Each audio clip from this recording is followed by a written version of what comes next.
You're listening to Live Wild Radio, the part-time adventure podcast. Join us as we explore how outdoor adventures build mind, body, and spirit.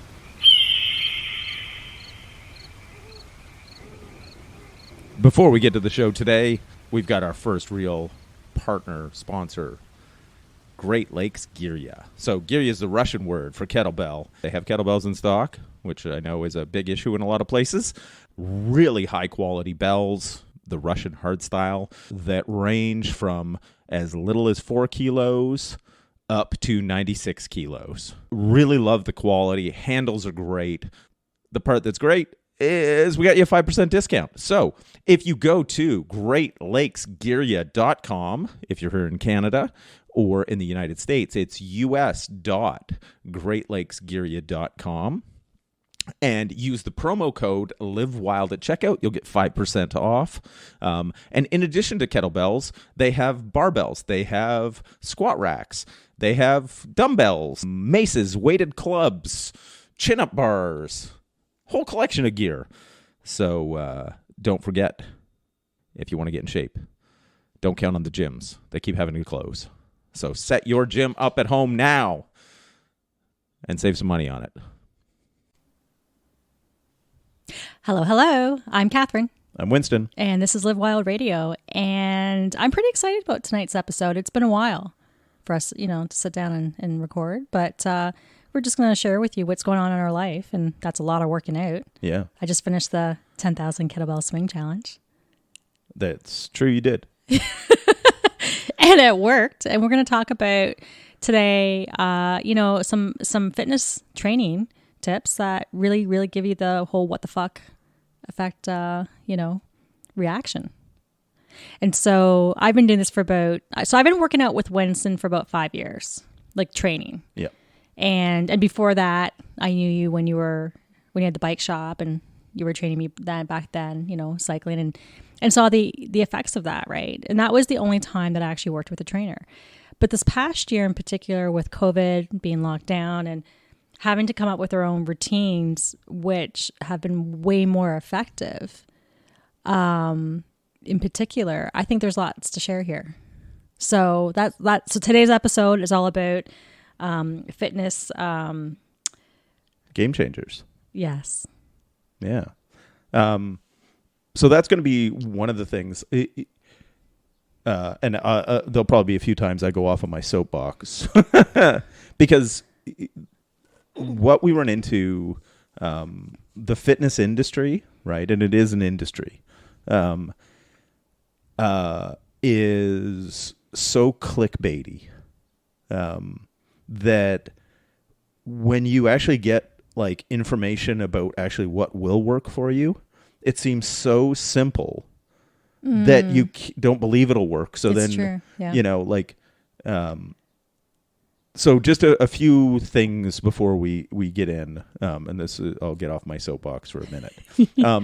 Number one, if anybody says you're going to get abs in 4 weeks or 6 weeks, and you're not already really, really lean, they're full of shit, right? Because there's two things to having abs. Obviously, building the rectus abdominalis, that's the six-packy muscles on the front of your stomach. And the other is reducing your body fat level to the point you can see them. And if you're fluffy, that's sort of my nice way of calling it. And, I'm currently fluffy. I can feel them underneath. Like they're well developed, but I've only got half the equation myself. Like the abs are well developed. There's just too much fluff on top of them.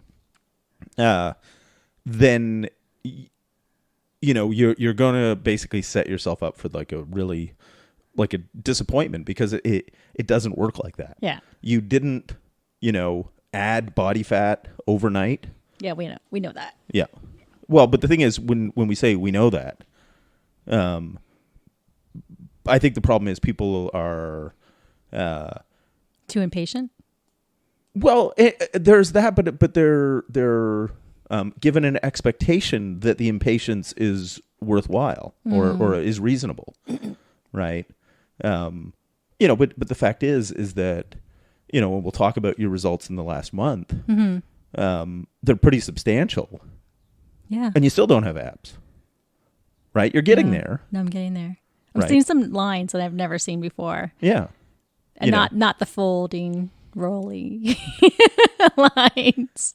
They're The vertical lines. They're vertical rather than horizontal. Yes. Yeah. Because horizontal stripes aren't flattering. No. Yeah. So, take it away, Catherine. Yeah, I think it's good to just talk a bit about our background. So, like I just said already, I've been training in the past 5 years, and I'm in the best shape today in my life. I'm 46 years old. I have now reached a weight that I haven't experienced since maybe my early 20s. So it's a long time. Mm-hmm. With way more muscle than you've ever had in your life. Oh, I've never had this much muscle ever. It's pretty cool. Yeah. Because as you said, when you get to a certain age, like in your 40s, as you get older, like I'm experienced, everything is like gains. Like I'm in my best shape. Whereas athletes in their 20s, everything's downhill. Yeah. As you age. So that's kind of fun. But so that's the kind of experience level I have. And really, I think it could have been accomplished in the first year had we not been, so stuck into the, in the gym, right? But at the same time, I was pretty weak and I had some issues with my knees and I was heavy, right? Mm-hmm. And it's all about learning when you're dealing with free weights, how to train properly and not hurt yourself. So there's a bunch of things going on there. And the thing too is like, when you said you've made more progress in the last year, yeah, right? It comes into the thing of progress at what? Yeah, right. Because great question. Our training when we first started training together 5 years ago was powerlifting. Right. We squat, we bench, we deadlift, lots of accessory work. So and that was maybe 3 days a week. It was usually no, because we were usually doing an upper lower split. Like we usually have like a squat day, a deadlift day. Yeah. And we varied it around, right? We did. Yeah. But the thing is, during that period, you put on a lot of muscle mass. Yeah. And you got way stronger. Yeah, that's a good point because the more muscle mass you have, and then later on, if you can build it, right? But one of the things you run into is because in the last year, you made a tangible goal, or like because we've written it down and we've got targets and everything, is improve your conditioning and lose body fat. Yeah. Right. And so because our training now is structured towards that, yeah. Whereas our training before, we were making progress, but it was getting stronger. Yeah. Now it's kind of a balance. And I will say what I like more about this training program is that they're quicker, especially with the every minute on the minute workouts, right? Because they're so much more volume and you're hitting a bunch of different goals from cardio to some strength building, muscle building, endurance. Yeah. Whereas before in the gym, we could have been there like easily an hour and a half, maybe 2 hours by the time you're out of there. Mm-hmm. So, it's a lot of effort time-wise to be there.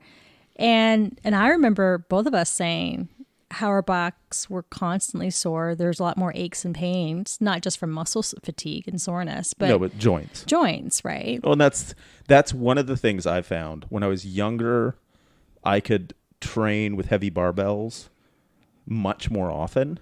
And, you'd have sore muscles, but my joints didn't hurt. Right. Whereas as I've gotten older, and it's always one of those things, the stronger you are, the more load there is on the joints because you're lifting heavier weights, right? And this is something for people to understand is muscles get stronger way faster than joints do. And especially if you're somebody like yourself that's got bunged up knees. Yeah. They're already... And I guess that's what happened to my elbow as well when I broke it, right? And now my hand's inflamed after doing the kettlebell swings because they're connected, the tendons and the muscles. Although you were running into the hand issue before that too. Yeah, but that was after the break. Yeah. Yeah. Anyhow. So I think that the kind of training that we did before was just very different. Yep. And so that when we were talking about the aches and pains, just down your back, just on each side of your spine. Yeah, the spinal erectors. Yeah. Like even when I was not just even doing powerlifting, but even yoga. Mm-hmm. When I was doing that, I don't know, 3 days a week, and it was like a power yoga. Yeah. You'd think it'd be gentle and your back would be lovely, but no, I always felt that then too. So there was something going on. I think it was maybe my glute muscles not being strong enough. Well, possibly. it's a combination Or the core. of glutes and core. Yeah, where what we're doing now by far is very effective for that. Mm-hmm. And I think what we did too is that we were gearing or targeting our workouts to focus on strength training my glutes because I was lacking there. Yeah. Right. So I think that's what kind of started that when we were in the gym. And as we got here, we kept thinking, hey, glute, what can we do there? You know, aside from the fact that we ran out of space being in the apartment. Mm-hmm. So you have to minimize and get more creative. Yeah. But let's just get right to it, though. Or before we do, let's talk about your background, because that's my background as far as fitness and training. And I am a bit of your project, as Mm-hmm. you say. You call me. You say you're the sculptor, and you love just seeing all these improvements. Because I've lost over 40 pounds in 5 years. I've gotten stronger, and you can see it. Yeah. So your background. How long have you been working out? Since I was 12. How old are you now? I just turned 50 this year. You know, so not to say that I always knew what I was doing when I was working out. Yeah. But I was always a nerd, so I was always reading up on things. Mm-hmm. And then, you know, obviously, like a lot of people, was like an athlete in high school. So I played football, I wrestled, I did some judo, I played rugby. Anything that would allow me to hit people without getting in trouble, I was a big fan of. Took a lot of beating, you know. But then things like hiking, mountain biking, rock climbing were kind of the things I really got into as an adult. Mm-hmm. And sprinkled in there, jiu-jitsu, you know, which again beat the shit out of me. So training for me for a long time was a way to optimize performance. And then in my mid-20s, I started coaching people. So how did you get into that? Was it you just fell into it? Well, it was a case where I worked at a bike shop, and subsequently owned that shop. I bought it. And I saw that a lot of people loved to ride, but they had no idea how to get better at it. And, you know, optimizing human performance has always been... you sound like Ben Greenfield. You know. You just don't shine the blue light on your balls. It's red light, I think. It's blue. Oh, because he does the red light therapy. He does that too. Yeah. Yeah. All the lights. But it was one of those things where endurance training at the time I saw was sort of missing a lot of things, right? Because it was a very, like, especially cycling, had a very sort of traditional base building, you know, so early season would be lots of easy miles, and then you'd race yourself into shape and yada yada, you know. And that was great if you had 20 hours a week. Got it. Right. But most of the people who were customers of mine were people who had jobs, and cycling was their escape, and they wanted to be as good as they could at it, but they didn't have endless time to train. Right. So then basically I started the whole training center in the back of the store. Right. So in the wintertime, we had weights and we had trainers and power meters and all that kind of stuff. And, you know, essentially it became a lab where I could experiment. Yeah. Right. Both on myself and on athletes I worked with. It was amazing. Yeah. And the big thing that I ran into was that if you strip down, and this goes with everything in life, right? The Pareto Principle, which, you know, if anybody's familiar with it, you know, they call it the 80-20 rule. and has nothing to do with what we apply it to, because it's about land ownership in Italy in the 1800s. 20% of the population owned 80% of the land, right? This is what, an economist discovered. But we sort of extrapolate that idea out as a concept, which is 20% of what you do gets you 80% of your gains, right? And that you can apply, and it's not a hard and fast rule as far as the 80 and the 20, but that idea of what is the essentials, right? And when you apply that to people who are short of time, it's a really effective way to structure training programs. Because if you strip out everything but the essentials and master those, people get better quickly. And, obviously understanding a bit of science about energy systems within the body, how muscles contract, fast twitch and slow twitch and, all of that kind of stuff. But you run into that simple idea of, figuring out what are your 20%. What are the things that are getting you your performance gains?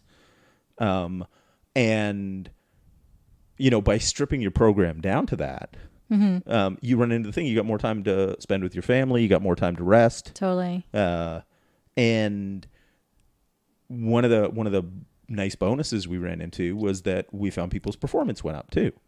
Yeah. Right. Which is the whole point of it. And that was my experience when I was at your training lab back 12, 15, whatever, how many years ago, was I was there for a month. And in the first month you did a benchmark, fitness thing.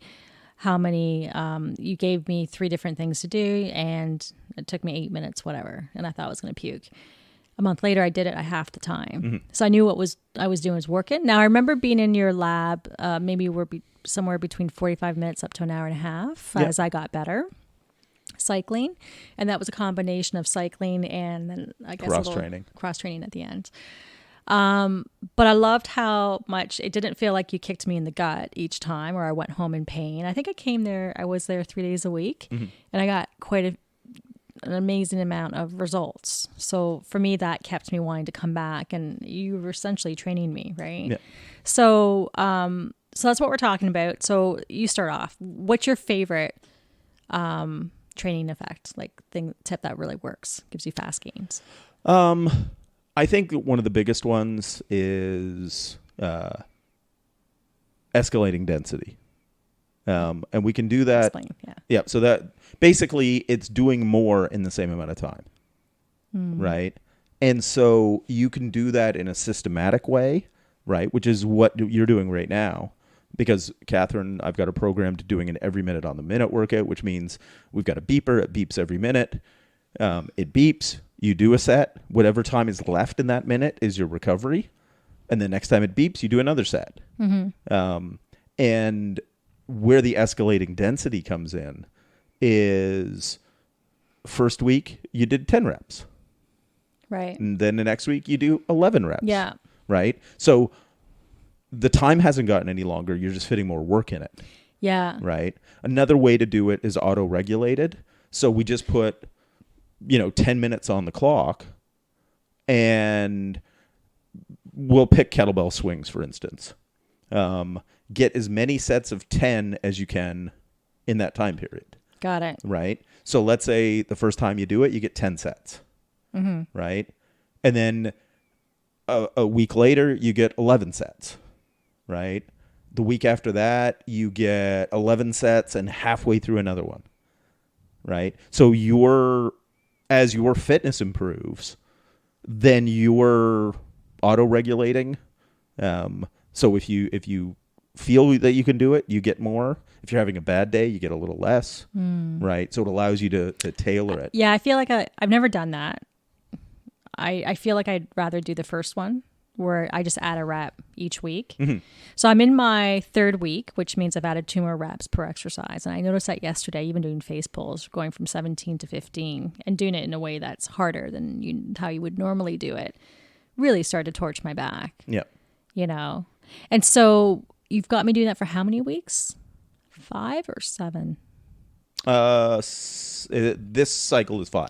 It's 5. Yeah. Okay. And So then at what point? So it's meant to start off fairly easy, like not fairly easy, but tolerable. Tolerable, but not hard. Yeah. Yeah. And then what you'll run into is, depending on how your body adapts, it may finish the same way, even though you're doing more work because you've adapted to it. Right. You're just doing more work, but it feels about the same relative intensity. Interesting. You know, but because we don't progress the same pace at every exercise, you may run into the thing where certain exercises feel the same as they did at the beginning. Mm-hmm. A couple of other exercises might feel easier, even though you're doing more. Right. And then other ones feel like death. Right. You know, because that's just sort of the way our body works. It's not like you're going to progress in a linear fashion on everything. Right. So essentially, you like that style of increasing density because of? Well, so a couple of different things. Number one, because one of your goals is to burn body fat. Right. By doing more work in a set amount of time, it's more metabolically demanding. Right. We're involving more muscle tissue, and so it accomplishes a few different things. Obviously, if we're doing the EMOM, so every minute on the minute, you'll run into the thing where when you keep adding reps, if the reps still take about the same amount of time, that means then your rest period is shorter, right? So if 10 reps, let's say, took you 20 seconds, when you're up to 15 reps, well, now you're only probably getting like 25 seconds of rest instead of 40 seconds of rest, right? So you're actually getting more work in, which takes more energy. It causes more metabolic disruption in the body. Like there's more for you to recover from. Okay. There's more waste products, Yeah. more burn and all that kind of stuff. Yeah. And this type of training has been shown to increase growth hormone, which helps keep your skin looking young and all that jazz, but also helps burn body fat. Okay. It's a complex like chemical process in the body. Okay. But the higher your growth hormone production is, right, and it tends to decrease as you age, the easier it is to get rid of body fat, and the easier it is to build muscle, right? Interesting. Then the other thing we run into, because you're ending up with a fair amount of volume per exercise, at a reasonable amount of load, it's the type of thing that will build muscle. And if you've got more muscle mass, even if you weigh exactly the same, more muscle is more metabolically active, which means it burns more calories at rest, right? Because if you, regardless of what the scale says, right, if you've got 10 pounds more muscle, you're going to burn more calories doing nothing than if you weighed exactly the same, but it was 10 pounds of fat. Right. So what we're doing is, like, I call it steering the ship, by doing things that have a little bit more caloric demand, that, are increasing your conditioning, building muscle. They're all tipping you in the fat burning direction. Right. Okay. So it's not a thing where, it's just one thing, but it's a bunch of things. Cool. And that's so escalating density is an ideal that Charles Stolley, he's a pretty well-known coach. Most of the ideas that I have, I might put a spin on them. But I've stolen them from somebody smarter than me. Yeah. I mean, it's interesting because, after listening to you and then I go on YouTube, I start to hear the things you saying coming out of their mouths. I'm like, and that's where you got it from. Well, right? but that's the thing. It's like good ideas, right, are simple. They're simple. And the thing comes in is that when you hear people talking about athletic training and it sounds like a bunch of gobbledygook, or like buzzwords or all that kind of thing, it's almost a thing where you should immediately turn around and go away. When you start seeing like strength coaches talk about a lot of the same things. It's because now they're all talking about the stuff that works. Yeah. Right? I'm hearing the same things of doing a hip hinge, a press, a pull, a squat. Loaded carry, right? For your core. Like it could be a suitcase, Yep. Suitcase, farmers, rack. I love rear stepping lunges or one-legged work. Yep. Did I get them all? Yep. Yeah. All the big ones. Yeah. Yeah. Yeah. So really simple, can be boring as heck, but at the end of the day, it really does work. And that's what we're doing. Yeah. And who doesn't like simple and less time? Yeah. Because it's the 80-20 rule. Yeah. It's stripping it down to what works. Here's what I love. Newbie gains. So what I mean by that is the more that you do things that are new to you that you suck at, you will experience such quick gains in a relatively short amount of time. Mm-hmm. For example, rear stepping lunges. I sucked at that, especially with my knees, right? Like even without a weight, I was all wobbly, couldn't balance, and was weak. Now I can do that. You had me doing that the other day for the first time. Was it with one kettlebell, 35-pound squat, and then kettlebell? Yeah. So I did that, and it was good. You just have to concentrate, right? But pretty strong working as a unit. Mm-hmm. So that's one example. But ab roller. Couldn't do one at the climbing gym about a year ago. I remember I tried it. I just flopped in my face. I'm like, fuck this. Why am I doing this shit? Obviously, my core wasn't strong. And I don't know how I got into it. I think it was here. And he just had me do it. And I think I was already getting stronger from the kettlebell swinging. I think that was what gave me a little bit more strength than normal. Or we were doing a lot of core work with the resistance bands and the leg raises. And I was just getting better at it. Yep. Then I tried the ab roller. And I'm like, I could do it. I could do a couple. Now I think I could probably do 7. Pretty good. Now I did like 7 times how many sets? Times 5. So I did 35. So I was really tired. I was thinking in my mind, can I do 10? I'm like, not now because I'm tired. It was at the end of my workout. But that was another example of something that I really sucked at and then I quickly got good at. So I can't emphasize enough doing the things that you're not used to. Yeah, like that's there's sort of 2 prongs. Like obviously you get good at what you do regularly, right? Like there's a mastery that comes. Mm-hmm. And so then there needs to be intelligent variation, like throwing in new things that you have to develop a skill for, right? So we want to become very good at the basics, and then we can start adding variation. So that can be something like you want to get good at just the basic 2-hand kettlebell swing, right? And last month you did 10,000 of them. Yeah. Right?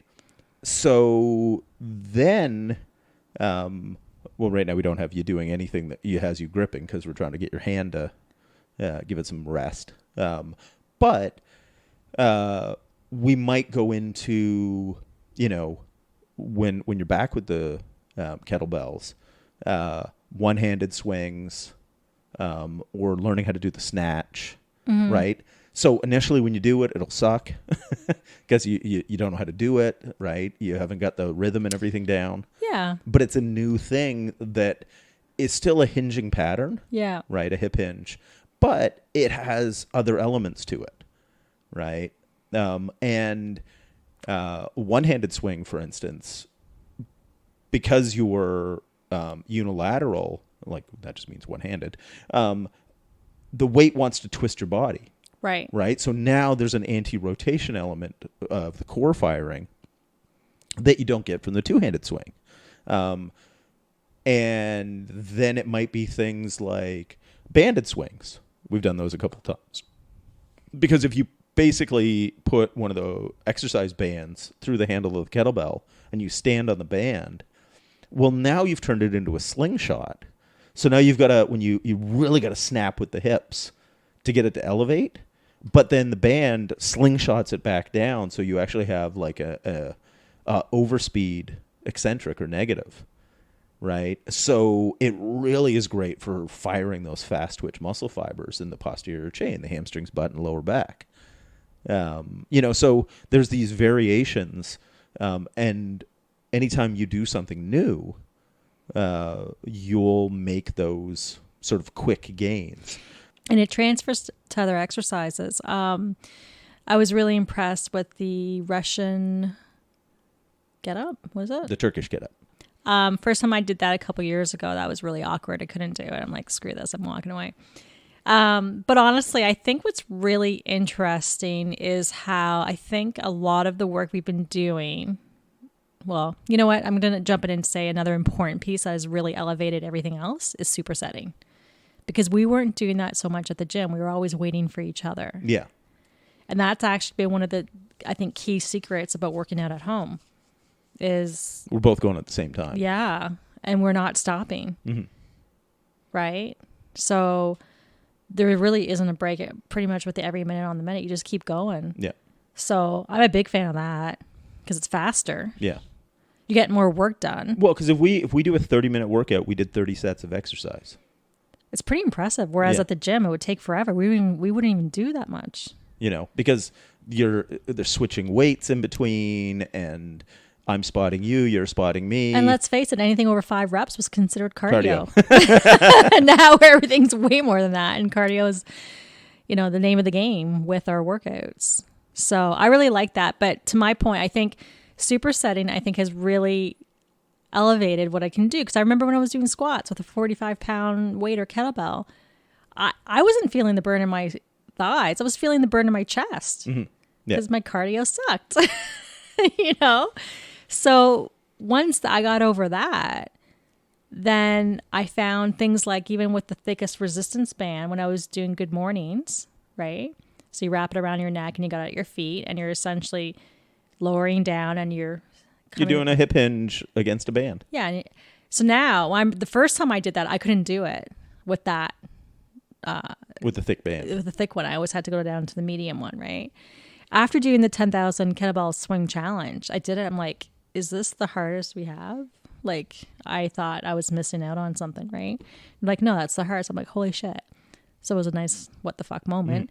And after doing it a few sets, I'm like, I need to add some weights. So I added 24 pounds, and then I start to feel the burn in my hamstrings, right? But it's really amazing how much these exercises benefit across the board, you know, and how it just carries over. So I love that. That to me is really rewarding when you start to experiment and do other things. I did a push-up at one of my sessions with Alison Gaudet. She's my physiotherapist. She was doing an assessment of my strength. And this push-ups was the hardest one where you have your hands at your eyes, at eye level. I'm like, I can't do this. I did it. I'm like, oh my God, that's so weird. You know? So that was really rewarding and that was based off of, at that time, maybe 4 months of working with kettlebells. That's it. Yeah. And what I love about these workouts, every minute on the minute, this is a really great surprise, is that for 30 minutes of working out, you know you're doing a lot, you're done. Yeah. Aside from the warm-up, but it's so incredibly efficient. Yeah, and the fact that because COVID has forced us to train at home, the amount of extra time we've gotten back in our lives, you know, because even when you were doing the 10,000 swing challenge, so you're training 5 days a week, the workouts were 31 minutes. Oh, it was nothing. So even with your warm-up, you're done in 45. And so you can fit that in whenever, right? And, you know, you didn't have to go change. You didn't have to go pick up the kids. You didn't, you know, because it's all being done at home. And have to negotiate with the kids. You're going to daycare. And, you know, they're doing it with us. Yeah. So this has been I guess that's another game changer, is the idea of working out from home, how much it can be so effective. It can be. Yeah. And one of the bonuses of home workouts, especially, and this really applies to people who, like yourself, who are working from home, is now all of a sudden you can fit in micro workouts, right? So things like greasing the groove. This is a technique where you take an exercise. We're just going to, for the sake of argument, pick push-ups. Let's say you can do, like if you gave everything you had, you could do 10 perfect push-ups. what you'll do is throughout the day, you're just going to drop and do 3 multiple times a day. At least 15 minutes between sets. You want to be nice and fresh, right? What you're doing is greasing the groove. You're practicing. But over the course of the week, if you do that every day, you're getting in a fair amount of volume. And before you know it, like you do that for a month, like 5 days a week, you went from being able to do 10 push-ups to being able to do 30 push-ups in a row. That's going to be my new challenge. So how many do I want to do at a minimum in a day? How many sets of 3? Because if you do like 5 to 8. 5 to 8. Now, how many perfect ones can you do? Define perfect. All the way down. Yeah, you know this answer. Like, it's not very good. But then whatever number. 3. So whatever number it is. Or 4. 4. So like not my chest touching that ball, but maybe out of the 4 that I do with my chest touching the ball, I can get 2 of them. Yeah, so just start with onesies. Right? Seriously. I feel like I should put on a diaper or something and do these. Because the trick is what you want is perfect practice. Okay. Right? Because, so... It's pretty anal at this. Yeah. Yeah. Because that's what you don't want to practice bad habits. What you want to get good at is being good. So you don't want to be pushing them till, that you can't get all the way down. Okay. You basically just do 1 a bunch of times a day. And then you'll find So how many times a day? 5 to 8 times a day? Yeah. Still same number? Okay. Yep. So I'm going to do that daily. Yeah. And then when they start, it's like easy strength, which we'll talk about in a minute. Yeah. When that starts feeling easy, right, do 2. Of course. Right? Yeah. And then when that starts feeling easy, do 3. Right? Like you'll just gradually increase your volume with each set. Yeah, because you had, there was a climber that was doing this at home on hangboards. Yeah. Right. And he was just testing this concept. And by the end of it, he dramatically improved his hangboarding. And none of it was hard. Yeah. Like basically Emil Abramson. Now it's a study of 1 or 2 because it was just him and his brother, right? It's not a big scientific study, but he based it off of reading some, like research papers and went, this would be an interesting. It was basically 10 seconds on. It was essentially EMOMs because he did 10 seconds on, 50 seconds off. So 10 second efforts in 10 minutes, twice a day. But they weren't weighted hangs or anything. His feet were still on the floor. Yeah. Right? It was just loading the tendons repeatedly. And he would do different... variations of that. Yeah, like 3-finger pocket, small edge, And after a month of doing that, it was either like 5 or 6 days a week, twice a day. But he's locked down, so it's like, what the fuck? Why not? Went back and retested, and he was massively stronger, even though none of it was very hard. Right? He basically did the easy strength equivalent of fingerboarding. And so what's easy strength? Okay, so Easy Strength is a book by Coach Dan John and Pavel Satsulin. I think I pronounced his name right. Whatever. He's the crazy Russian who brought kettlebells to North America back in the late 90s, early 2000s. And the whole concept behind Easy Strength is frequent practice of, strength training. So like 5 days a week. There's a couple of little guidelines, like you do a hinge, a push, a pull, an explosive movement like a kettlebell swing, and then say alternate. One day do ab wheel, the next day do loaded carries. So the workouts would take about 15 or 20 minutes a day. Okay. Your hinge, some sort of deadlift, you'll do like a maximum of 10 reps. So like 2 sets of 5, 5 sets of 2, 3 sets of 3. You can mix that up a little bit. But total 10. A day. Same thing with your pull and push. So like do an overhead press and a pull up. Do like 50 swings. So you can do 5 sets of 10. And what kind of weights are you using? Like what kind of effort should you be feeling? Basically, if you're talking percentages, it's like 50 to 80% of your max. Okay. Right. So the whole concept behind it is frequent practice, but it's never very hard. Right. Because like if you're using 60% of your max for 5 reps, that's easy. Right. But if you look throughout the week, you're getting 50 deadlifts in. You're getting 50, weighted pull-ups, 50 overhead presses, a bunch of swings, some weighted carries and some ab rollers. And what you do is when that weight feels easy, up it a little bit. When it feels easy, up it a little bit, right? You don't have to go crazy. But what you'll run into is by taking your 50 to 80% load and moving it up, you move your 1 rep max up too. And it's really good for athletes because you still have plenty of energy to train. You're not like having a problem walking away from the gym. Right. Yeah. It's good for busy people, especially if you have a home gym or,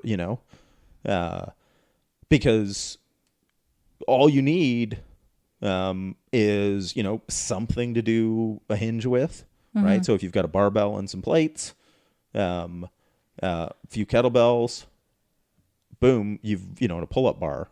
We're not talking any kind of like magic home gym. And you just sort of do your work and then get on with your day. And so it's that kind of frequent, exerting, which isn't even a word, but non-strenuous practice. And you've done this yourself? Yep. And then what were the effects of it? It just got stronger. How much stronger? How much of an impact did you get from it? Added 40 pounds to my weighted pull-up in 2 months. Holy shit. My deadlift went up in 2 months, like 60 pounds.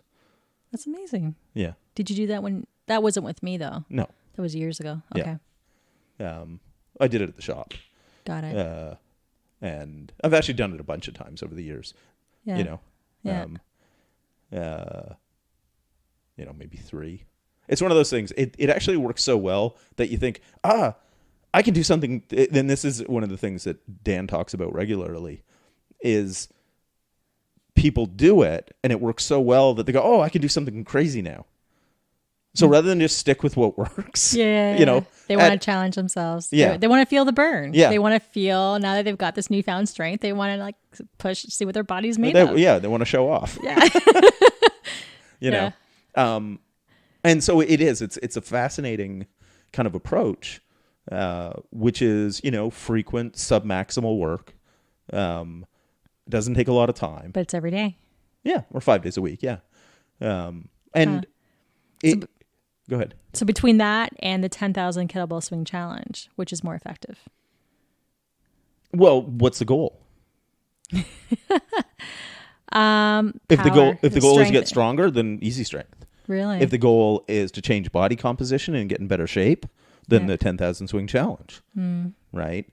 So you run into the thing where when anybody asks, is like, well, what's the best, workout? Yeah. Well, what do you want? The answer is for what? Right? Because if your goal is to get stronger, then, something like easy strength, if you were to say alternate cycles of easy strength with a more conditioning oriented, like kettlebell complexes, so 2 months of one, 2 months of another, right, and alternated back and forth, and twice a year threw in the 10,000 swing challenge, you've got a killer program to be strong, lean, mobile, and all that. Oh, you know what's a lot of fun is when you talk about cycles. And what I mean by that is when you get towards the end of a cycle, so that's usually could be 4 or 5 weeks, could be considered a cycle. It could be anywhere from between 5 to 7 weeks, something like that. But the point is and you start to know when you're hitting the end of it, if it's something new, because you start to feel fatigued, right? Like you're like, no matter what you do every day, you're really, really tired and you're dragging your butt, and it's not like it was, say, the first week. So then you do a deload week. That's a week where you just dial it back, maybe about to half, 50% of what you can do, but you're still working out. What I always found to be a lot of fun is when you get back into the game, how much your performance peaks. Yeah. How much it just skyrockets now that your body's had a chance to rest and recover. Yeah, because effectively what you've done with like that 4, 6, 8 weeks of training, whatever it happens to be, you've accumulated fatigue. And, by backing off a little bit, then what happens is the fatigue dissipates, it goes away. And then all of a sudden you feel like, a superhero because all that fitness you built, now you're realizing it. It's super compensation. Yeah. And you're right. You're having like a mini peak. So then when you get into the next cycle, you're like, holy shit, I feel great. I feel strong. I'm fast. I'm, whatever it is you've trained for. Yeah. And that's where, a lot of people work out and they feel they've had a good workout if they're like sweaty and tired. Mm-hmm. Right. And don't get me wrong, that fulfills rule number 1, like of my training commandments, which it's better to do something than nothing. Mm-hmm. Right. But if your goal, if you actually have a goal, right, beyond some vague thing of, I'd like to look a little better for summer, or, I'd like to be a little stronger, or whatever vague goal, but like a concrete, I have an event I'm training for. Mm-hmm. Then if you do have an event you're training for, then it becomes one of those things, or a goal that you've got to set, measurable, thing that you want to accomplish with a time. There's a date that you're doing, even if it's not like a signed up event. Then all of a sudden, what you do in each workout matters. It's not just about getting tired. Right. Like if your goal was to lose body fat and I just had us doing a powerlifting program again, it fulfills rule number 1, which is it's better to do something than nothing. Right. But it's not the most effective way to accomplish that goal. Yeah. Right. Just the same as what we're doing now wouldn't be the best way to train for a powerlifting meet. What would be cool is if you did an article about that, like different workout plans for different goals. Because I don't think people realize how they can achieve better cardio fitness, not aside from just raising your heart rate, but there might be tricks like through Tabata, for example, drills, or maybe even through EMONs that might be helpful. But, or if you want to increase your strength, just the concepts of lower volume, higher strength, but cycles or something like that. I think that would be interesting. Yeah, like I've got an article on the website right now on training secrets for the outdoors. Right. And I actually kind of break these things down a little bit. Mm-hmm. There's so much to them that it's hard to fit a whole bunch in one article, but maybe I'll do an article on each thing: how to get stronger, how to build your work capacity, mm-hmm. right? How to get leaner. Yeah. Because each one has its own, and they're kind of interrelated. And I think part of the reason why you're enjoying what we're doing now is it's not improving just one thing. Yeah. But it's improving a bunch of things, right? Because you're getting stronger at things. Yeah. But you're also getting leaner, which a big part of that has to do with your diet too. Which you've been very good about, At times. Yeah. But 80-20 rule. Like if you can follow a good clean diet 80% of the time, right? Follow a good program 80% of the time. You might not get there, as fast as humanly possible, but you'll get there, right? You'll keep making progress. I wish I could just do it 20% of the time, get 80% of the game. I'm just saying. Yeah, maybe when you were 20. Yeah, maybe. That's one of the terrible things about getting older. Mm-hmm. The older you are, the more things you got to do right. Yeah, it's kind of interesting, especially with like injuries and warming up, right? Tight muscles. That's what I'm struggling with. Just trying to friggin' work out my hands and my. Well, and see, I think one of the worst parts for you is that. Because you work from home now and your job is sitting, right? I'm struggling. But the thing is, we know, like, because you walk past a pile of kettlebells multiple times a day, I should have no excuse. right? Take a light one and, do one Turkish get up per side. Yeah. Right?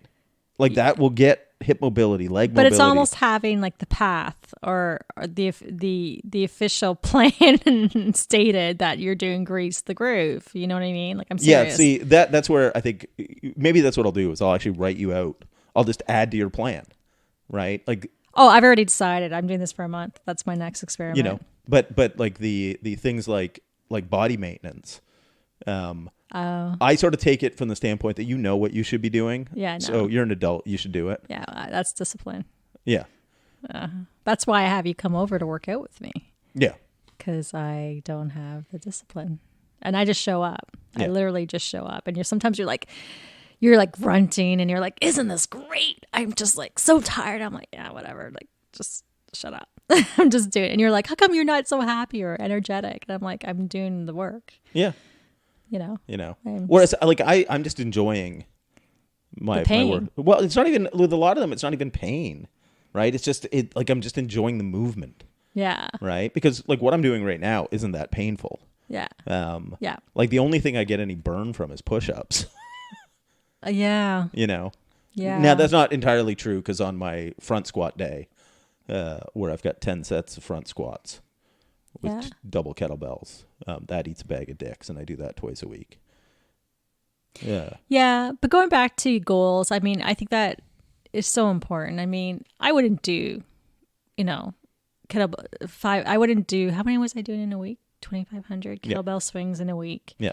500 a session for fun. Like, just no. I did it because there was a challenge, and I thought it was crazy. And I was curious and I knew that you could get really good results. So let's talk about that. Okay. So 10,000 kettlebell swing challenge, is basically authored by Coach Dan John in the US. You should check him out. He's pretty cool. He does them once or twice a year. He does it a couple times a year himself. And I'd like to do it at least once a year. Essentially what it is that in a month you will complete 10,000 kettlebell swings. And the way you broke it down for me was that I would do it 5 days a week. So 500 swings a session in 31 minutes, EMON style, every minute on the minute. So every minute on the minute, 4 sets in a row. You do 20 swings a minute. Yeah. And then the fifth set or set would be an alternative exercise. In my case, in one day, I would do an ab roller. I'd probably do about 5 of them. Another day, I might do body rows, 10 of those. Another day, I would do push-ups. So, and then another 4 sets of kettlebell swings, back to the alternate exercise, etc. So that's pretty much it. Takes 31 minutes. Easy peasy, done. Mm-hmm. Put on some, gangster rap music. It's the only time I listen to hip hop and rap music. I hate it, but I like it when I work out. And that's it. So let's talk about the results. That was really cool. In my case, by the way, I couldn't progress in weight. I started at 35 pounds. I started to have issues with my hands. My middle finger, the joint was inflaming. It was partly because of my broken elbow that I had about 8 months earlier. Yeah, so let's take a step back with the hand. So you broke your elbow last year. Right. And then we were doing jujitsu and striking training because, cross training and stuff. We don't know if it came from that. But it was after that it seemed to start bothering you. You have a better memory than me. I should write this down. Yeah. Not only that, but I also have tennis elbow, and I think it's from my work from home setup because I wasn't using a proper chair. Because I did notice, and also when I started rock climbing again, and I hadn't done it for a while, that I have to really warm up my elbows. Otherwise, I feel that tennis elbow. So because I had that in both arms. And I think, anyways, long story short, although my elbow has fully recovered in terms of strength and mobility and everything, it's pretty strong what I can do. There are some pretty tight muscles around there that connect to that middle finger. Mm-hmm. And the joint is completely inflamed. And it's only the one knuckle. It's only the one fucking knuckle. It's like it's that middle knuckle. Like if you were to punch somebody. It's telling me to fuck off. Yeah, but it's the punching knuckle. It's the one that you should hit with. Yeah. Right. Which is why we thought it might have come from striking. And I think it was aggravated. Had a bad memory of my broken elbow. And, Yeah. and basically what was happening is because we're doing all this work with the kettlebells or with rock climbing. It's all grip. It's all grip, body weight's more than it can handle, and it doesn't like it. And anyway, so I couldn't progress to a 45-pound kettlebell because of the grip strength that was needed. And when I did do it all, I did try, it really screwed it up. So then at that point, I was really nursing it, trying to just finish the challenge because I was only in my second week starting it. So I started to use a lifting strap to try and ease the load on my grip. And icing, acupuncture, you name it, I did it. So, and sometimes an extra rest day. So despite that, the first day, my ass was handed to me when I did the swing challenge. Yeah. You finished, was it like 178 beats a minute? Yeah, a few times I did that. Yeah. Yeah, because we looked at her heart rate, got the fancy Garmin and towards watch. the end, it was hard to get it up. It was maybe 135. Yeah. I lost 7 pounds. It would have been more because I gained 5 pounds during that time from Easter. I really enjoyed those cupcakes and all the carbs because I'm on a keto diet, right? So I really went to town. I gained 5 pounds. So I probably would have lost more. I lost 2 inches on the waist. I gained 2 inches around my traps, like my chest, maybe because I know how to flex, might be. Lost some weight, I guess, in my hip area. Ab rollouts were much better because I could do more.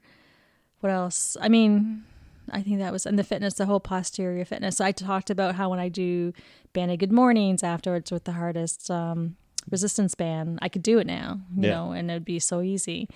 So overall, it was pretty good. Wasn't boring. But had I been able to progress to 45 pounds, maybe even 52 pounds by the end of it, I think it would have been really phenomenal. I would have lost more weight. Yeah. Because some people lose between 10 and 20 pounds doing this. And it depends. Like the key is the way Dan John originally set it up. It was like, here's what you need to get done. Just get it done. You auto-regulate.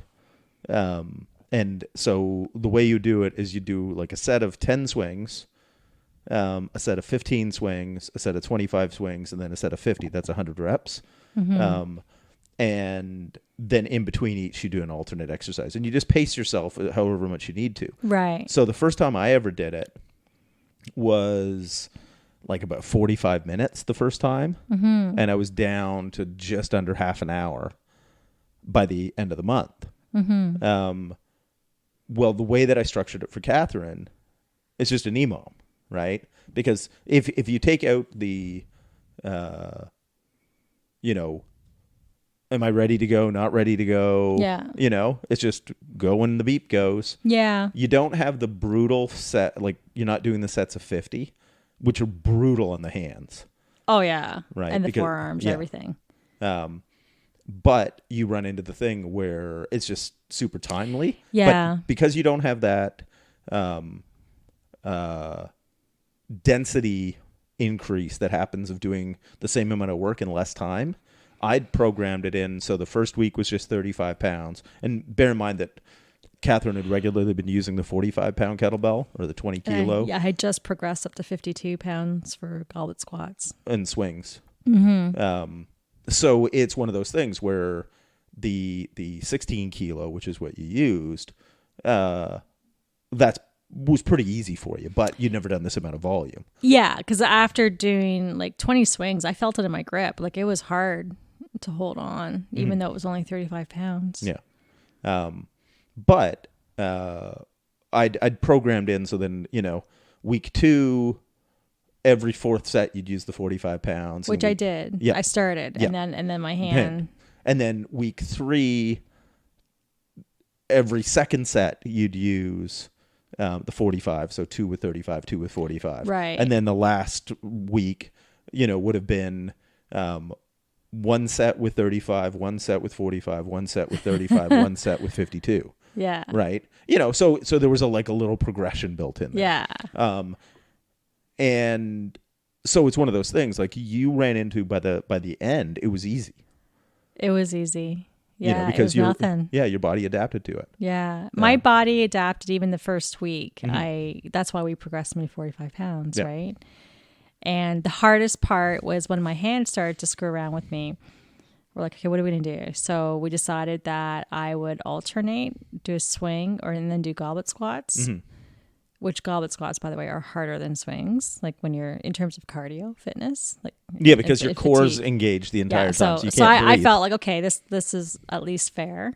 I still pissed me off that I missed out on half the swings doing friggin' goblet squats. You know, like I wanted to do the challenge, right? Mm-hmm. And then I found that to be the hardest extra session out of all of them. I could not even get into the groove because I was thinking about how friggin' hard it was. I got to move, you know what I mean? Like it was so there was no rhythm. Mm-hmm.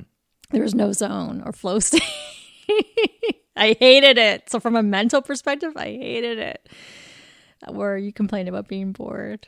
Yeah. I like that. It was very meditative when I just did them. Well, and one of the things, and I would never recommend anybody to do this, if you're not really good at swings already, but it runs into the thing where it's a great illustration of high frequency training, right? It does away with the idea of that when you work a muscle group, because swings hit your pretty much everything in your whole back plus your grip, that then you got to, let it completely recover before you work it again. If you do more moderate, this is a specific challenge. But if you do more moderate workouts, and this is something like easy strength, right? It's high frequency training, right? It's not because there's sort of the idea you can go hard, you can go long, or you can go often. You just can't do them all at the same time. Right. And there is something that a lot of people, because people are, a lot of people's idea, particularly about any type of resistance training, is informed by bodybuilding ideas, right? That you work muscles, and you break the muscle down and then you got to let the muscle rebuild itself and you got to have your protein shake. And, but if you think about people who work for a living, like manual labor, they get really strong, with a lot of work capacity, right? Because they can work for 8 hours or longer. And they're doing the same shit every day. It's true. Right? Your body adapts. So it comes into a thing where, by mixing things up over time. So you might have a period where you do something like easy strength. So no one workout is that hard, but you're doing it frequently. Then you might have a period where you do full body 3 times a week with some accessory work on off days, right? And maybe these workouts are ass kickers, right? Things like, that I'm a big fan of, like kettlebell complexes, where you'll do, say, like 5 cleans and then 5 snatches and then 5 presses and 5 squats. That's one set. Then you put the weight down, right? You don't do, do a set and then put it down, do a set, it's like you're doing these complexes of multiple exercises together. But because you're hitting different movement patterns, you run into the thing where the system takes a load, right? You'll get huffing and puffing doing them, but individual muscles aren't being completely taxed, right? Because you're spreading it out. Yeah, I love that. And so that's another great way where those are really demanding on your whole system. But they're great for building muscle, burning fat, increasing fitness. And because they work all of these things together. And especially if you're flowing from one exercise to the other, it teaches your body how to train as a unit. Yeah. The more that you move as part of your exercise rather than just doing something statically. Yeah. I love that. That's why I love things like rear stepping lunges and the Turkish get up. Weighted carries. Yeah. Like, because you've got to move. right? Yeah. Like you're moving through space. You're not just, doing a bicep curl. Nothing against bicep curls. They're a good accessory exercise if you. But even pressing with the kettlebells, because they're awkward. Yeah. And it requires so much more strength and stabilization in your shoulder girdle, and keeping it all tight in your core and breathing, and it's a whole new level, really. Yeah. Of exercise. It's one of the things I love about the kettlebell presses, like the overhead presses, is they're really demanding, like on the whole body, because you've got this odd shaped object, right? Unlike a nicely balanced dumbbell, but because the pathway that your arm moves or your shoulder moves, it's also one of the kindest things on the shoulder joint. It's, from a training standpoint, one of the most demanding because it hits a lot of different things. But it also is kind to the shoulder. So that combination, I think, can be really, really effective. Yeah. And then a couple of other little things for people to think about is if you... What are you doing? I'm taking a picture. Keep going. It totally threw off my... I'm sorry. Sorry. Another thing you can do. Yeah, is think of movement snacks, right? Because most people would like to be a little leaner, just feel better, move better. Obviously, we speak to an outdoor audience, so would like to do their outdoor things better. But not everybody, or very few of the people listening are probably like competitive athletes. That's right. Right? If you are, hey, send me a line, contact us, leave a comment, whatever. If you want us to get really in depth on that kind of stuff, right? Because I'm happy to do that as well. But for most people, what they're looking for is GPP, general physical preparedness, right?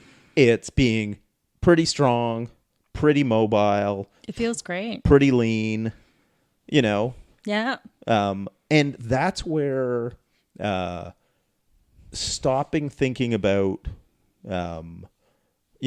any one thing, right? And it's developing like a movement practice, right?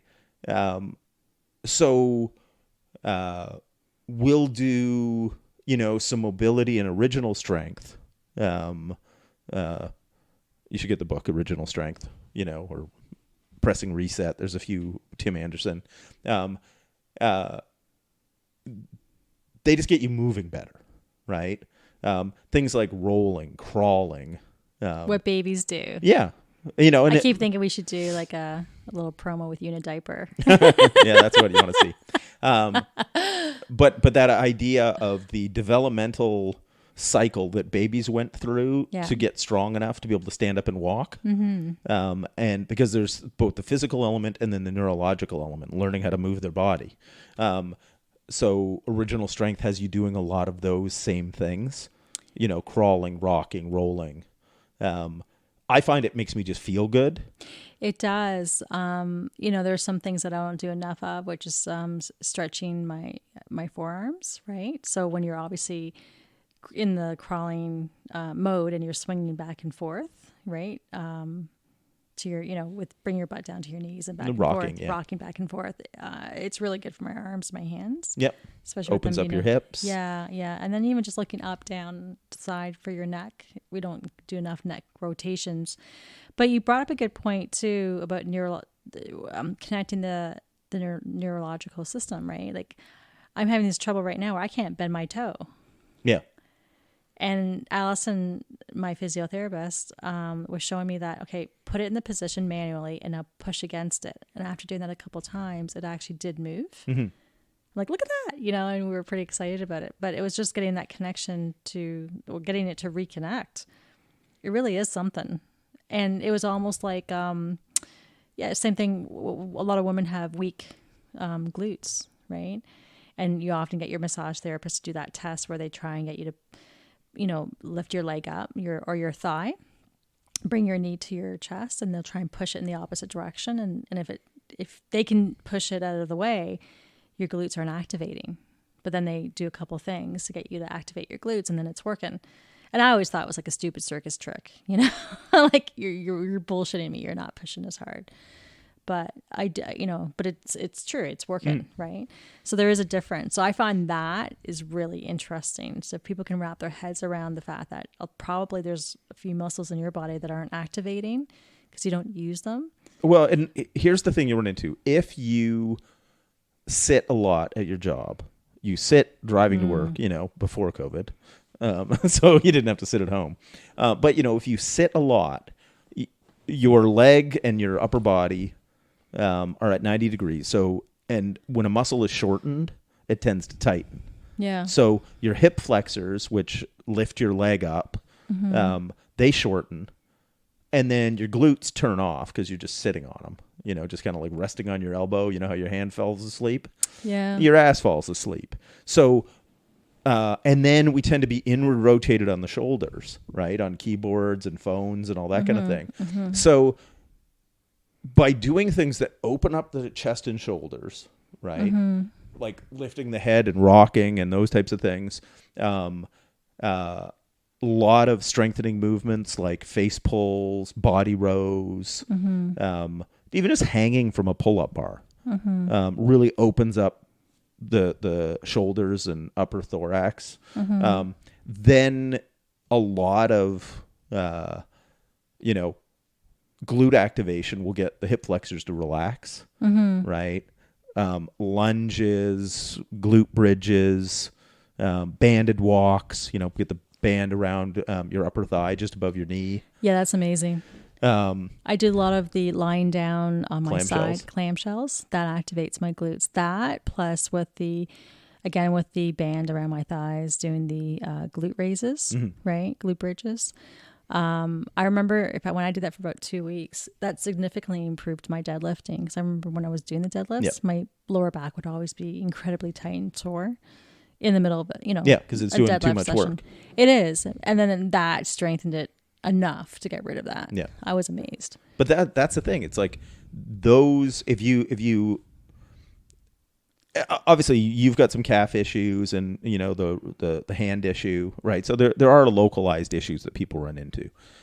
But I found, and this is sort of that 80-20 rule again, most people I run into, if we open up the hips, like get more mobility in the hips and activate the glutes, and solves a lot of problems. Open up the shoulders and strengthen the upper back. 80% of their problems are gone. Yeah. Right? It's just so simple. And I can speak about the knees firsthand. I mean, I had stage 4 osteoarthritis in my right and stage 2 in my left. So I'm shy away, from a knee replacement. So I'm trying to avoid that. But yeah, definitely the strength training has helped tremendously, because there was a time that I couldn't walk down a flight of stairs, any step, without holding on to the railing. I just couldn't, right? So I knew there was something wrong. But the glute training, the strengthening has done a lot of work on that. And it makes your butt look better. It does, yeah. But you move as a unit, right? I mean, I just want to go back to another, test. For me, in my case, with my knees being weak and my glutes not activating, if I was to do a push-up, right? So when you're doing a push-up, you want to activate your core, your butt, and bring your feet together and squeeze. And just the squeezing motion of my butt or my thighs couldn't do it without it not hurting my knee. It was really weird. And it took me maybe about a week for that to go away after training, or maybe a week and a half. It took a bit of time, but then it went away. So I think it was clearly like it just wasn't wakening up. I couldn't do it. Or even doing the ab rollouts. You want to curve your back a bit, tight core, but tight butt. Yeah. Tightening the butt was another, almost like a barrier. It was hard for me to do that. I just couldn't mentally do it, even though I try. But eventually, and it's starting to work when your lower back's not hurting anymore. Yeah. And this is one of the simplest things if somebody has back problems, like you know, and this isn't medical advice, go see your doctor, all that jazz. But if you strengthen your butt, so the glutes can actually do the job of the glutes and stabilize the pelvis, and you strengthen your core. And I think the two best things for that are ab rollouts, or you can even do walkouts. Like basically get in a push-up position on your knees and just walk your hands away from your body, keeping everything tight as shit so you don't fall on your face. And basically as you get stronger, you can walk further and further away and then walk yourself back. Because what we're trying to do is resist extension of the spine, right? Bracing there. And then the other one that's super important is suitcase carries. Kettlebell, dumbbell, super heavy bag. You pick it up in one hand and walk. Keeping your torso straight. Don't let your body tip off to the side. You know, keep your head up, good posture. And what you'll run into is it basically is trying to reduce that sideways flexing. Yeah. The QL muscle, which is a muscle that connects from your pelvis up to your rib cage, covers your kidneys kind of thing. The suitcase carry is one of the best ways to strengthen that. And a lot of these internal, you know, like the transverse abdominalis, which is under your abs. Yeah. So what kind of a weight would you do if somebody's starting out? 10, 15 pounds. Doesn't have to be a lot. Okay, that's absolutely just starting out. But Yeah. what if you work out already? Well, I hate to give numbers. What kind of an effort do you want to feel? Because you're going long, right? Like we want to do at least 30 seconds. Then, like the goal you work up to is being able to do it for a minute with half your body weight in your hand. Right. So that's the goal you're working towards. But, you know, I rather than sort of pick a weight because it's impossible not knowing where somebody is. I'm just a big fan of progressive overload. So start low, you know, so if you do work out regularly, grab 20 pounds, you know, like say if you are working it out at home now that the weather's starting to get a little better, and go out, walk the length of your backyard and back, switch hands, length of your backyard and back, do multiple sets that way. You know, What kind of a fatigue do you want to feel? You basically to begin with, what we want, the hand that doesn't have the weight in it, poke your obliques, your side on the other side. What we want is just everything firing. Right? I don't really care how fatigued you are to begin with. You just want it to fire. And I want you to focus on good posture. Upright, braced core, you know, shoulders back. Keep the weight, you know, engaged, like so it's a little bit out from you. You know, it's not banging into your thighs. And then just progressively overload, work your way up. Right? That's what I'd rather see than, you know, somebody like killing themselves the first time out. Okay. Right? Because you can always do more later. And quite honestly, you'll get more gains. I've always gotten more gains and stuck with it, doing less, like not killing yourself, basically. Yeah, because here's, again, we're coming back to the 80-20 rule. When it comes to killing yourself, right, no more than 20% of your workouts each week or should feel, you know, like, oh man, that was a smoker. Or have your heart rate in the red zone, like when I go mountain biking. Yeah.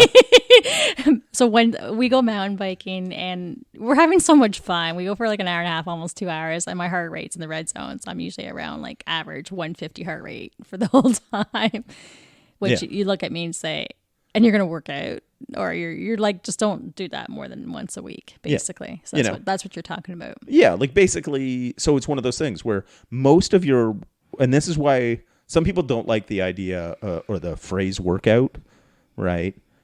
Because it sort of came from like old time strongy men going, oh, that person worked themselves out, meaning you totally exhausted yourself. Good point, yeah. But I actually I'm taking it back because everybody has an idea of, they call it working out. What it should be is 80% of it should just be work. You're just punching the clock, right? You're getting your reps in, you're getting your miles in, you're getting whatever in, right? Focusing on quality movement. And then 20% of it should be the stuff that looks good in a Gatorade commercial, right? The sweating and the huffing and puffing and the yeah. The maximal effort or hard. Harder. You even want to be careful about that, but I hear what you're saying. So because it's a thing where it's just putting in the work. Yeah. Over a long period of time, right? Think of it as building a wall, one brick at a time, Or I always use the moving a mountain of sand. I give you a shovel and a wheelbarrow. Yeah. And it's I want that 30 foot high pile of sand. I want it over there. And so you do some wheelbarrow full, right? And you move it and you dump it over there. And then you look at the pile and it doesn't look like you've done anything. But if you just keep coming back day after day and you move a few wheelbarrows full, then in a month, 6 months, a year, 5 years. Time flies. Right? Then it's a thing where you're holy fuck, I'm strong. I'm fast. I'm, whatever it is you're working towards. Because it's like me, my move, I'm packing up, doing bit by bit. Yeah. But this is the thing. Anybody who's achieved a very high level in any athletics, it's going to come down to two things. Number one is genetics, right? And there's nothing we can do about that. If you're built like a draft horse, you're not going to be a great sprinter. You know what I mean? You might be good at moving fridges. So there's not a lot you can do about your genetics. If you're 5'4" and kind of a slight bone structure, you're never going to win the world's strongest man competition, right? These are just genetics. But the other one is just that putting in the time, right? It takes smart, moderately hard work for a long period of time to reach your genetic potential, right?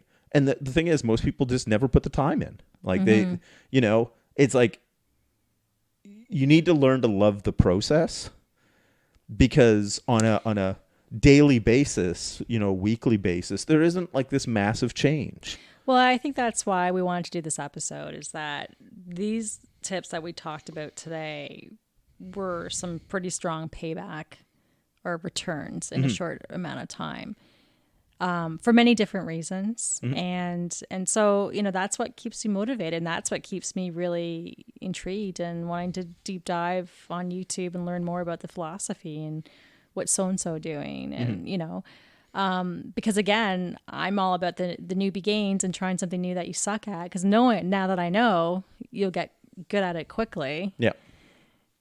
That's rewarding. Yeah. And that's the thing. And take that as an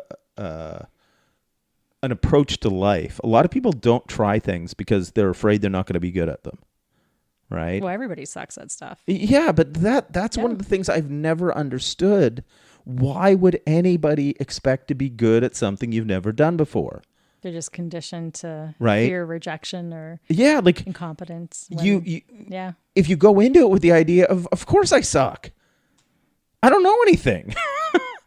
Right? And you go into it with that learner's mindset, or so that you have the access to the newbie gains, right? Yeah. And that you make this quick progress. And understand though, and where the window of newbie gains ends and you become an intermediate varies depending on the activity you're doing. But you are going to run into the thing where you will reach a point, whether it's 6 months or a year in, that it stops coming quickly, right? Then that's when the grind starts, right? And you just basically... But there's always endless ways, I think, that you can elevate your training, right? You can add resistance bands to your push-ups, for example.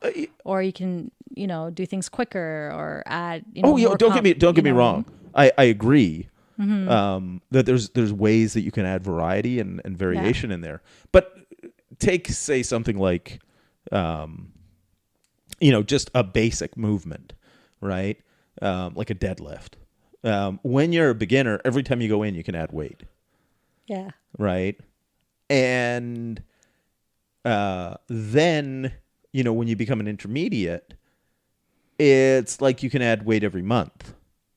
And then when you become advanced, then you can add weight every quarter. Yeah, Yeah. And even then it sort of cycles up and down. So it's just sort of developing that understanding that the more advanced you get at something, the closer you are to your genetic potential, the more you have to do right, and the slower the progress is going to be, right? Because you have less capacity to reach to your limit. Right. So that's just a thing to be aware of, and for any of us that are now just looking at sort of general all around fitness, then you can rotate through things and still see some good progress because you're not sticking with just one thing that's sport specific anymore. Right. Yeah. Because you're doing the different things for their own joy, not just for,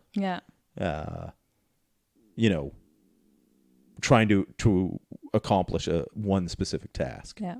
So hopefully you guys got something out of this. Yeah. Let us know. Let us know what your, your favorite go-to body hacks are. Yeah. Because this is sort of scratched the surface. Yeah. It's really fascinating. Yeah. I love it. So. And, we're going to do a longevity episode at some point too. Yes. Yes. There's a good one on that. And check out Winston's article. What's it called? Fitness. What is it called? Fitness something. It'll be in the show notes. But also check out our couple kettlebell articles that Winston wrote. Fitness Game Changers. That's what it's called. That's it. Yeah. And then he wrote a couple other articles about kettlebell training for the outdoor athlete, which is really good. Yep. And then and we did a podcast on that, which is really good. A lot of people like that one.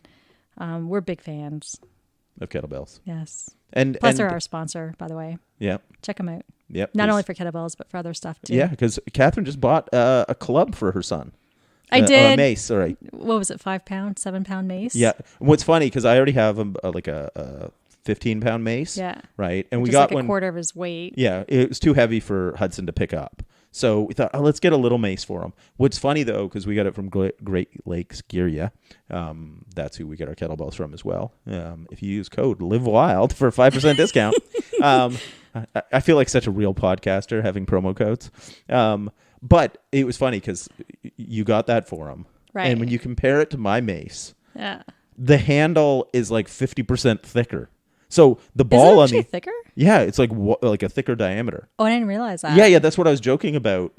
Oh God. It's like a baby mace, but because the ball on the end, it's basically a mace is a big steel pipe with a weight welded on the end, like a shot put welded on the end, and you swing it around. It's kind of like barbarian training. It's awesome. But I picked the thing up, and it's like, kid's gonna end up with like great grip. Beware. Yeah. Get ready for jiu-jitsu. And just clubbing people. Oh no. Anyway. Yeah. So stay tuned. And like, share, subscribe. Yeah. You know. All of the social media influencer etiquette. Things. I don't know how it works. Yeah. I just talk a lot. Yeah. So until next time, work hard. Catharine. Work hard, play dirty. Yeah.